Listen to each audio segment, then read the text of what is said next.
Hello friends, welcome back to my channel মিষ্টি রয় blog. তোমরা সবাই কেমন আছো? আশা করি ভালো আছো, সুস্থ আছো।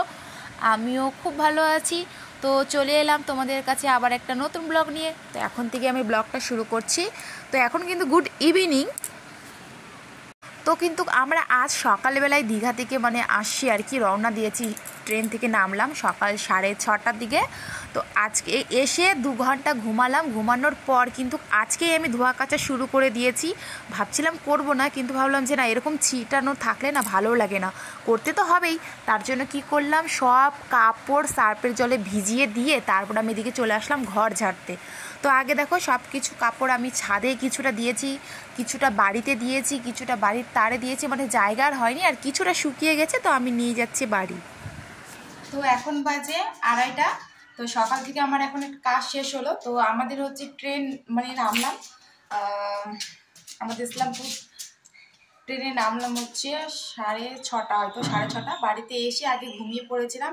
তো কিছুক্ষণ ঘুমানোর পর তারপরে ঘুম থেকে উঠে সব কাপড় ভিজে ঘরটা একটু ঝেড়ে নিয়েছি, যেহেতু কালকে মঙ্গলবার ঝাড়া হবে না, তাই আজকে ঝেড়ে নিলাম। কালকে শুধু মুছবো।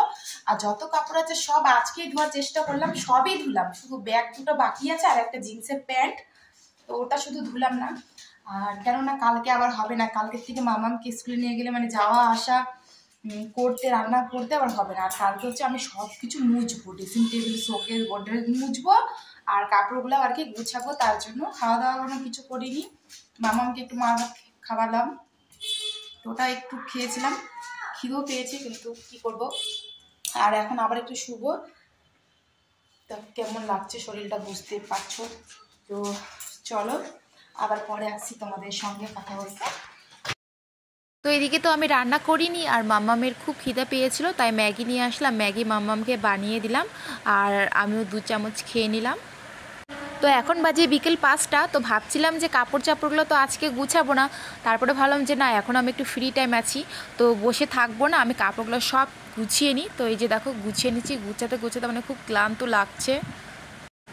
তো সব কাপড় আমি গুছানো হয়ে গেছে। আর এদিকে মাম্মামকে একটু পড়তে বসিয়েছিলাম, কেননা 7টার দিকে ওর ম্যাডাম আসবে পড়াতে। এখন আমার 6টার মতন কিন্তু হয়ে গেছে। আর কোথাও গেলে কিন্তু ভীষণ ভালো লাগে। তারপর ওখান থেকে আসার পর যে ধোয়া কাচার একটা ব্যাপার থাকে, কিন্তু যাওয়ার আগে তখনও ধুয়ে জিনিসপত্র গুছানো করতে লাগে। আর তো এখান থেকে আসার পর তারপরে আবার ফির থেকে সব কিছু ধোয়া কাচা।